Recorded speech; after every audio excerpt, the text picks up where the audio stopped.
Thank you, Madam Deputy Speaker, and thank you to the member for Harrow West for his passionate talk about the NHS, something he'll probably find is dear to my heart. And, Madam Deputy Speaker, one of the benefits of being one of the newer members to do a maiden speech later is actually that you get to learn not only can the opposition not intervene, but it can be quite difficult for the chair to intervene, especially when there's no time limit. So the temptation is to go for a very long speech. But members, and indeed the Deputy Chair, will be very pleased to know that I actually take my advice from none other than Prince Philip, who once said, "The mind cannot absorb what the buttocks cannot endure." So with that in mind, I'm going to keep it nice and short. And actually, a royal connection's not a bad place for me to start my speech. After all, my seat is Bosworth. Most people know it because of the Battle of Bosworth. In August 1485, Henry VII defeated Richard III, bringing to the end the English Civil War. The end of the War of the Roses, the end of the Plantagenet dynasty, and ushering in the Tudor era. But, Madam Deputy Chair, my constituency is so much more than a barren battlefield. We produced the hansom cab. Think what Sherlock Holmes went around in. We taught Ada Lovelace. Think the world's first ever computer programming. Think Triumph motorcycles. Steve McQueen in The Great Escape. They're made in Hinckley. And there's much, much more. You see, my constituency is beautiful and diverse and broadly made up of three distinct areas. Across the top, you've got Markfield, Bagworth and Thornton, steeped in mining history. Across the middle, you've got Twycross, Market Bosworth and some of the smaller villages, and they're more rural and farming in nature. And then across the bottom, you've got Hinckley, Burbage, Elshilton and Barwell, that are steeped in hosiery and shoes and were renowned the world over for their products. Now, like those industries, times have changed, but the people of Leicestershire learn to adapt, and they're innovative. And in my constituency, we now have Twycross Zoo, Mallory Race Park, and Myra. Now, for those of you not familiar with Myra, it is one of the world-leading research facilities for automotive technology, driverless cars, electric batteries. Now, listening to other people's maiden speeches in this House, you may be forgiven for thinking the world centres around their constituency. Well, I can't debate that, but one thing I can say with truest certainty is that the centre of England is actually in my patch, in Fenny Drayton, in Bosworth. And this was confirmed by the ONS in 2013, much to the dismay of the Right Honourable Member for Meriden.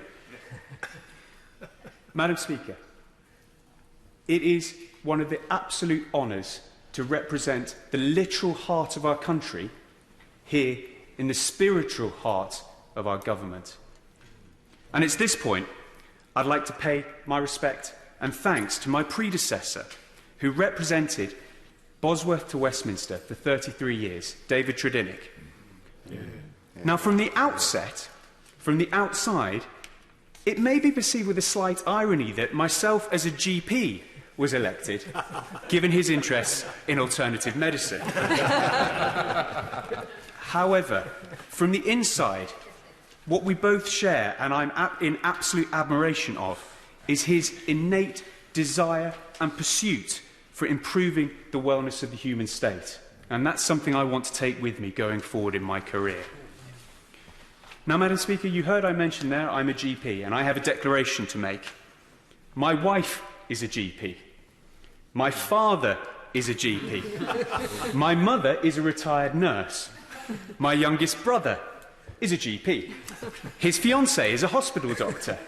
My middle brother, well, he broke the mould. He's a sports and exercise doctor, working for British Olympic Swimming and Bath Rugby. But his wife, well, you guessed it, she's a GP. Needless to say, when we have Christmas dinner get-together, the conversation is riveting. But actually, it's my mother and father's dedication to public life that was installed in me as to why I'm here today.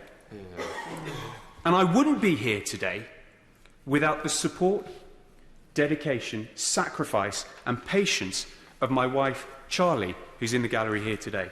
So thank you.